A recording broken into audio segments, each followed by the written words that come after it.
Bengals Director of Pro Personnel Steve Radicevic joins us to talk free agency, Orlando Brown, Nick Scott, and Sidney Jones, who the Bengals signed the day we talked to him. You are Locked On Bengals, your daily Cincinnati Bengals podcast, part of the Locked On Podcast Network, your team every day.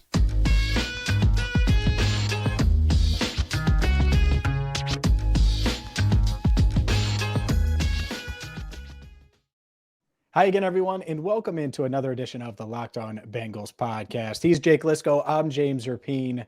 Thank you so much for making us your first listen. Make sure you subscribe on YouTube, follow wherever you get your podcasts so you can hear awesome interviews like the one we're about to do with Steve Radicevic. And as always, like I said, thank you for making us your first listen. Let's dive into this because Jake and I talked a ton about free agency with Steve Radicevic, what the Bengals have done with Orlando Brown Jr., what they did with Nick Scott, what they did today, and that's where we start with Sidney Jones, the newest member of Lou Anarumo's secondary. So without further ado, let's go to Steve Radicevic. Steve Radicevic, Director of Pro Personnel from the Cincinnati Bengals, here to chat with us today. And we're going to get started with, as it is Monday afternoon, a cornerback that you guys signed today when we were happening to have a conversation. Anyway, tell us a little bit about Sidney Jones and what happened, what went into that signing for the Bengals. Well, Sidney, we think is a great player, a great fit for our locker room and the team. We really like his cover skills. He's athletic. He can move well. So we feel like he's going to be a good addition, with Cheeto and Cam Taylor. Eli Apple is still out there, so we feel like we needed to get some depth there, and he's going to be a good fit personality and ability-wise. So we're excited we got him done today. Age is certainly something that's come to mind over the past couple of years, and as we were analyzing what you guys may or may not do in free agency, that's certainly something that's come up a lot. Is that part of it with Sidney? I mean, he's only 26 years old, still former second rounder. Did that play into the decision, maybe wanting to get younger in the back end of the cornerback? Yeah, for sure. Yeah, he's at that right age. We still think he's ascending. I know just talking to Coach Burks and Lou, they feel like that he still has ability to develop and grow, which we like. And he's not a guy that's hit the wall. I think he's an ascending player, and he's still, he's got a lot of good football ahead of him. So, but yeah, youth did play a big part in that. It's a bit of a trend, and certainly a trend that we've seen with defensive backs coming to Cincinnati from other teams is that they seem to thrive when Lou Anarumo and the front office identify these guys, get into that system. They seem to do really well when Lou gets his hands on them and they start playing with the Bengals. Let's talk about a bigger move, a bigger fish. Orlando Brown came out of nowhere, 10:30 p.m. or so. The news breaks really late for that kind of move. How did that come together? It sounded like it was a last-minute thing, listening to Frank Pollock talk about it, reading some of the quotes from various people involved that were aware of the deal. Was it really that last-minute kind of push that came out of left field for you guys? Yeah, I guess you could say. I mean, I wouldn't say it was a last-minute push because we had him ranked high. We felt like he was, one of the top tackles in free agency. Really going into free agency, we wanted to keep our core guys that were up. And obviously when you start losing out or some guys go other places, it gives you a little bit more flexibility to go after a player like Orlando. So that was presented to us on Tuesday night. The agent had reached out, said that Orlando was interested in playing here and playing with Joe Burrow. Really didn't know how that would fit financially. We all met as a group Wednesday morning and kind of tried to find a way to make it happen. We continued the dialogue throughout Wednesday, just trying to find a structure that worked for both sides. And came to agreement late at night. It was Wednesday night when they told us that he was good to go. And I called Zach. I think he was already sleeping at the time. I think he had fallen asleep on his couch waiting for the call. Obviously I think he found out in the morning when he opened up his text messages. But really it's a collective effort with our guys. Mike Potts will assign position groups in free agency and making sure that we have guys in the right order. And Mike will mostly do the offensive line going into free agency. So he had those guys stacked in the right order. Trey Brown does the DBs. I'll do the linebackers, D-line. So we all work together to make sure that the free agent board stacked in the right order. So it wasn't like a last minute, let's flip on Orlando Brown tape. We knew what a player he was, and we're excited to get him. What was your reaction when you found out that he not wanted to come to Cincinnati, but that he was coming to Cincinnati and was going to sign with you? We're excited. I mean, we all, like we said, we've played him twice a year, going back to when he was in Baltimore. So we know what he's about. Winning's important to him. He's been a part of winning cultures. We feel like he's going to be a great fit with Frank and the rest of the O-line. And the other attractive part about him is he's still young. He still has plenty of good football ahead of him. Going back to, signing Sidney, it's, youth is important. And we want to get guys that are still improving and still going to get better. You mentioned that his agent reached out. What's that like? I'm sure that hasn't always been the case, but you're talking about, at least in my eyes, the top left tackle on the market in free agency, maybe the top tackle in general. And he reaches out like, hey, I'd love to come block for Joe Burrow, especially given the natural discussion, especially outside of the building, that offensive line has played over the past few years. What was that like to have an agent reach out and say, hey, we would love to get Orlando in stripes? I think it just speaks to, what Zach and the coaches are building here. It is one of the most unique locker rooms I've been around, just in terms of guys that want to win and compete for Super Bowl, get to a Super Bowl every year. And I'm sure that's an attractive part for Orlando. But yeah, no, I mean, like I said, it speaks to kind of what Zach and the coaches have built here. You mentioned finding a structure that would work for Orlando Brown. You obviously found the structure that would work there. Duke Tobin, I think, mentioned at the Combine that he was surprised that fans cared about the structures and the cash flows and these sorts of things. And it's something that we talk about on this podcast because it can give you hints about activity that may or may not be coming. This year, it felt like a lot of those contracts, cash heavy in the early part of the deal, bigger signing bonuses, bigger early cash flows than normal. Is that part of a cohesive effort with some of the extensions you guys know you have coming up? Is that part of the process when you're working on structures with free agents? Yeah, I mean, there's different ways you can structure a lot of these contracts. Obviously, the structure with Orlando obviously gives them the more money up front, but the cap hit will obviously be more spread out throughout the next few years of the deal. So it gives you a little bit more flexibility on his cap number this year. But yeah, I mean, there's just different ways that you can structure a lot of these contracts, and we felt like the structure we had with him was beneficial both to him and to the Bengals. You mentioned, and obviously our listeners know, guys like Hayden and Vaughn, they agreed to sign elsewhere. You were able to retain Jermaine, but when that's happening and you're losing that familiarity and losing guys that maybe you were hoping to keep, and I'm not saying you were hoping to keep all of them, but when that's happening, I'm sure there wasn't any panic, but what's the mood like? And obviously you pivoted into one of the bigger, if not the biggest free agent signing in recent memory, I would say, with Orlando. But what's the mood like? What's the room like as you guys try to put together a different strategy and pivot on the fly in free agency? Yeah, like you said, there was really, we really wanted a lot of those guys back, but we also know that there are a lot of players that want to be a part of this, and really you're looking at trying to get deals that are beneficial to the team, and find players that want to play for the Cincinnati Bengals, at a price that we feel like would be their worth. We'll get back to our interview with Steve in just a second, but today's show is brought to you by FanDuel. The tournament, well, it's heating up. It's on fire, and it's the perfect time to get to FanDuel, America's #1 sports book, because right now FanDuel is giving new customers a no sweat first bet up to $1,000.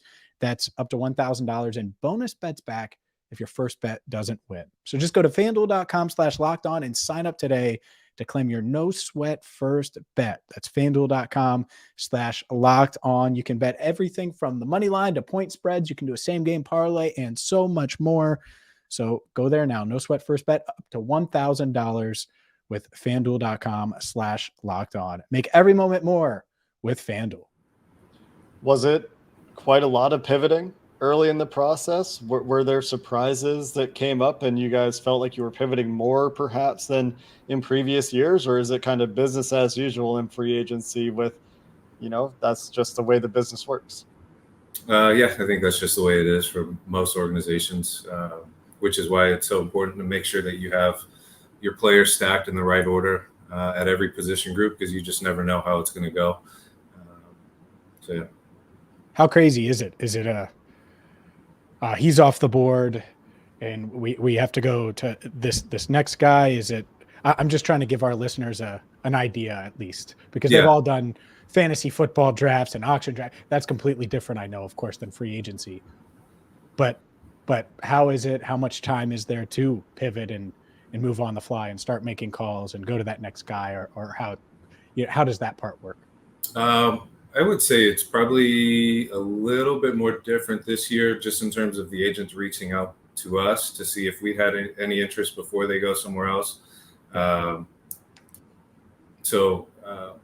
yeah, it's not like it's like you got guys running around the office and it's calm. I mean, you're just fielding phone calls and making phone calls. Really that Monday, Tuesday, Wednesday. There's the Tuesday, Wednesday are probably the busiest days for us in free agency. You mentioned it's a little bit different this year, agents contacting you. Does that make your job easier? Is that something that you appreciate that it sounds like it's something relatively new or different? Is that a change that makes your life as you navigate free agency easier, better somehow?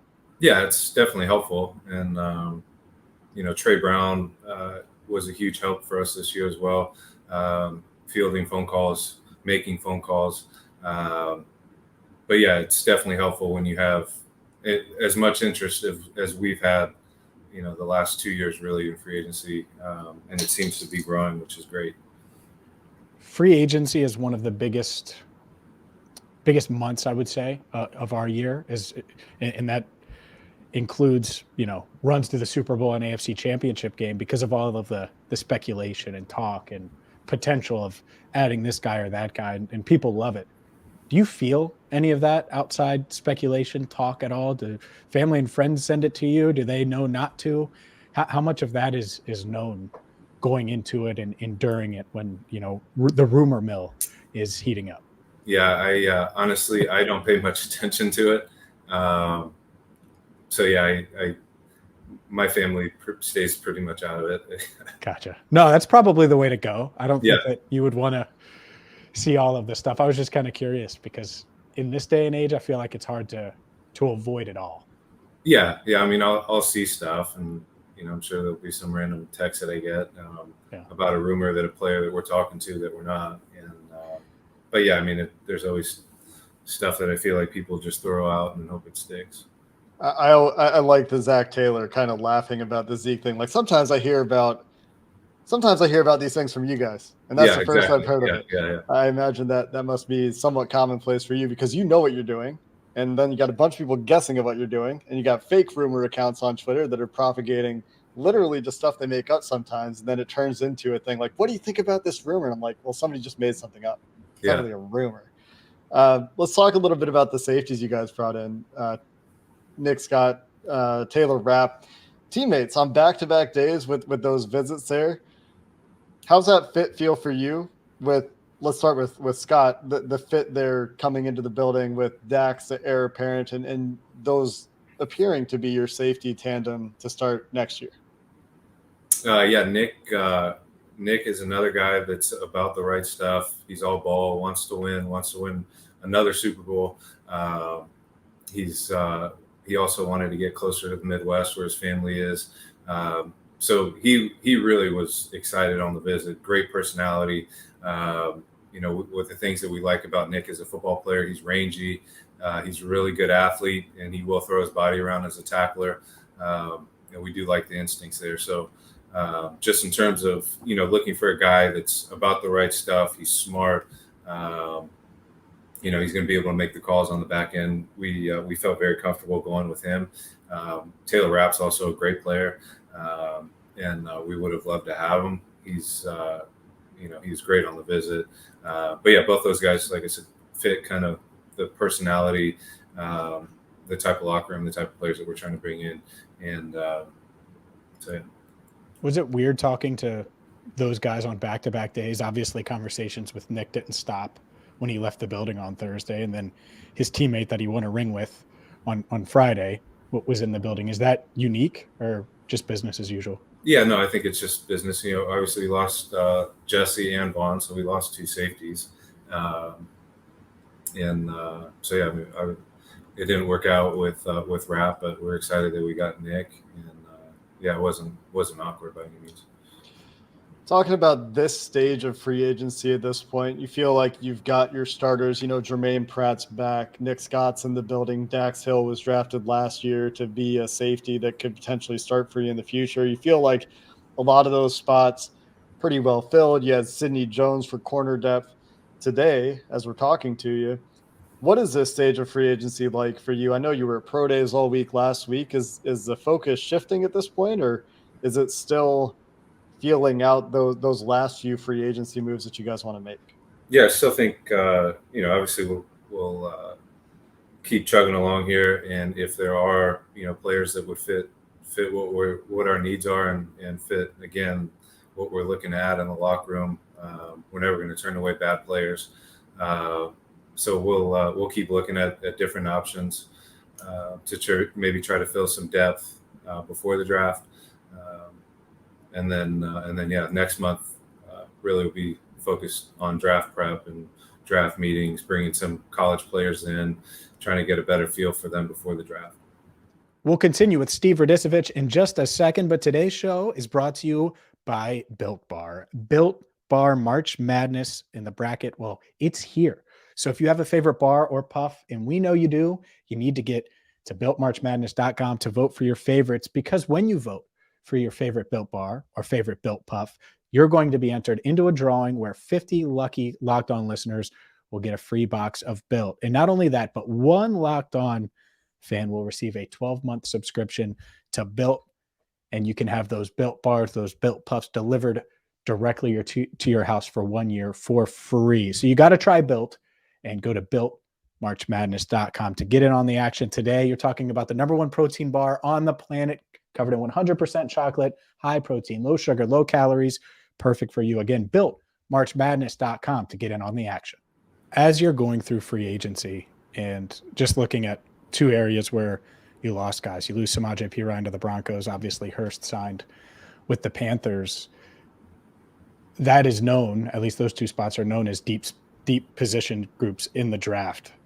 Do you have to marry those two as you're going through it and looking now at veteran tight end options or veteran running back options, and then also seeing, well, there's a lot of guys in this draft that could play running back for us at a high level or that we really like, and likewise with tight end? Does that married? Is that a marriage? And if so, how does that conversation work? Yeah, so we'll meet before the junior meetings and then again after, and really just try to see, okay, well, we talked about all the juniors now. Where is the strength in the draft? We felt like tight end was going to be a good group. We felt like running back's going to be a good group. And there's other spots, corners. So you really try to see where the strengths and weaknesses are going to be in the draft and try to marry that up, like you said, with free agency. So when you talk about a couple of those positions in particular, tight end, running back, the veteran versus rookie conversation, I imagine, has to include some of the intricacies of those positions, where when you're a running back, it's not just running the ball, it's also how you contribute in the receiving game, how you contribute as a blocker. The tight end also needs to be part of the running game as a blocker. And there's a lot of different ways you can do that as a tight end, especially if you're going to heavier personnel and, you can come across the formation, you can get some of these guys out into space. How do you consider that for rookies coming in, especially where they might not have a ton of opportunity to do some of the things that you're doing in your system or that you would ask them to do in Cincinnati in college? How do you project that blocking ability and that part of the game for those positions?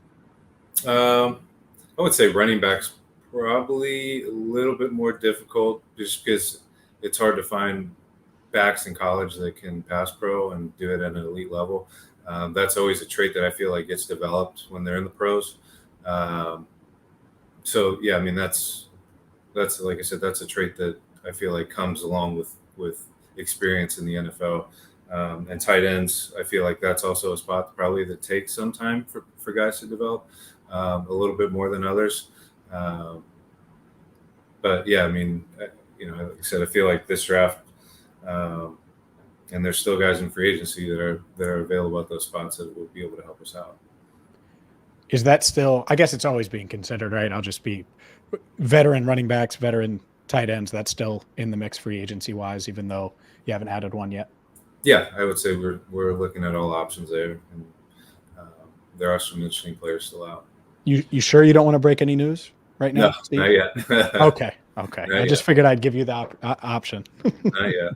Because I think you did last year or 2 years ago. We were talking to you. One of those years, I feel like you did break something. Yeah, I can't remember who it was. He broke it, but by the time the show actually aired, it was already out. Yeah. That's how it works. So you broke it to us, and then we kept it under wraps until that's what it was. I forget what it was though, but yeah, I think it was 2 years ago. Yeah, there was a signing. Let's talk about extensions a little bit for some of those in-house guys. Jermaine Pratt obviously back, one of those key retentions. Joe Burrow, the big topic of conversation, as reports indicate that you've been talking to his representation and that is in progress. Or is that kind of the first domino that needs to fall? I mean, I guess you can't really tell us what order some of these extensions or lack thereof would go in, but you got a couple of players from those draft classes up for extension this year. Is that a big piece of the puzzle? Yeah, I would say so. Right now the focus has been free agency and trying to get the guys that we wanted back, and then you've got the draft, and then you kind of start focusing on extensions in the off season and or as you get closer to the season. But yeah, I would say those, we've had internal conversations on how to go about it. What do you make of, just as a whole, the wide receiver explosion dollars wise? And I think it's fair to say they have an even bigger impact, like the game changing wide receivers, the high end guys have more of an impact now than ever. But what do you make about the contracts and the way they're going? I don't know. I guess it could go either way. I'd have to look at wide receiver wasn't a spot where we were going full steam ahead in free agency. So I'd have to look to see what the top receiver was. So it may have been. Oh, I just mean in general, like the top guys, not necessarily in this free agent class, because as you know, it wasn't like there was a Jamar Chase or T. Higgins or someone like that available. Yeah. Yeah. I think you go, receivers, tackles now, quarterbacks. Those seem to be the positions that are at a premium on the offensive side of the ball. So yeah, it does seem like there's obviously been some sort of boom at receiver, but there've also been good lower level deals, mid-level deals for good to top receivers. When you see that happening and you're seeing the good pass pro tackles getting paid, the great receivers getting paid, obviously quarterbacks getting paid, pass rushers getting paid both on the edge and the interior defensive line, you think about pendulum swings throughout NFL history, right? Where you go from you get a punch and a counter punch, and it's the defense trying to keep up with the offense trying to stay ahead of the defense, vice versa. Is there something right now where you feel like perhaps there's a swing that could be coming in the near future? Is that something I'm sure is part of your evaluations when you're trying to project where the league is going? Is there something that you guys feel that there's like a switch in direction that you guys can get in front of here? How does that weigh into things when you're making decisions? You mean in terms of values for other position groups, or trying to find those undervalued position groups, those undervalued things that can help you win football games where other teams are spending, all this money to stop the passing game, for example? Maybe there's an inefficiency, a market inefficiency somewhere else, the money ball aspect of things. I would say, really the focus, if you look in free agency and throughout the draft, has been beefing up both the O-line and D-line. And I would say we're probably one of the, in terms of investment, one of the top teams on the D-line front, on the defensive front. And offensively, we've gone in with Orlando and Kappa and Karras, Jonah's still highly paid. So we've got a big investment on those guys, big investment on the D-line. And that's kind of been the focus. You were humble and you passed off and you gave Zach and the coaching staff a bunch of credit earlier in the interview, but you deserve credit, everybody in the organization. I mean, you guys have crushed it in free agency over the past, 4 years. I mean, think about all of the guys, and I know now is not the time to reflect, but I don't think there's another team that's had as many free agency hits or draft hits. I'm not downplaying the draft, but over the past 3 to 4 years, it seems like 2020 on, you guys have gotten almost everything right. Thank you. Yeah, it's characters played a huge part in it, and you really just want to get guys that are all football, want to win, are in here every day. Like I said earlier in this conversation, it is really one of the most unique locker rooms I've been a part of. I know you guys have been around, so you guys see it. Like on an off day, you walk through the locker room and it's packed, and guys are in there playing card games and table tennis and working out, playing basketball. All these guys just gel really well together. Do you have your own ping pong paddle? Are you in? Do you get in on the action? No, I'm not. I haven't. I'll get in on the basketball games though. Okay, there we go. All right. Yeah. How do you fare? You got a pretty good hoop game? Yeah, I got a good jump shot.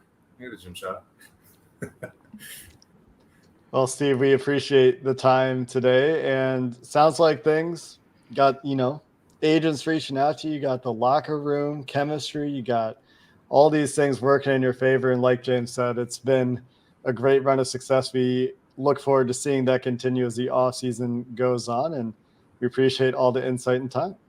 Thanks, Jake. Thanks, James. I appreciate it, guys.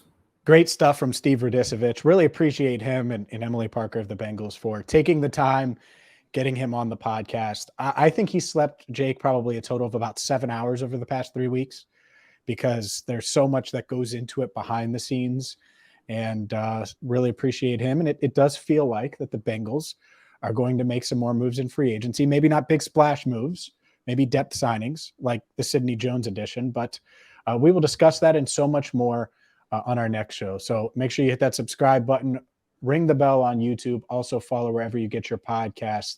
And thank you so much for listening to Locked On Bengals.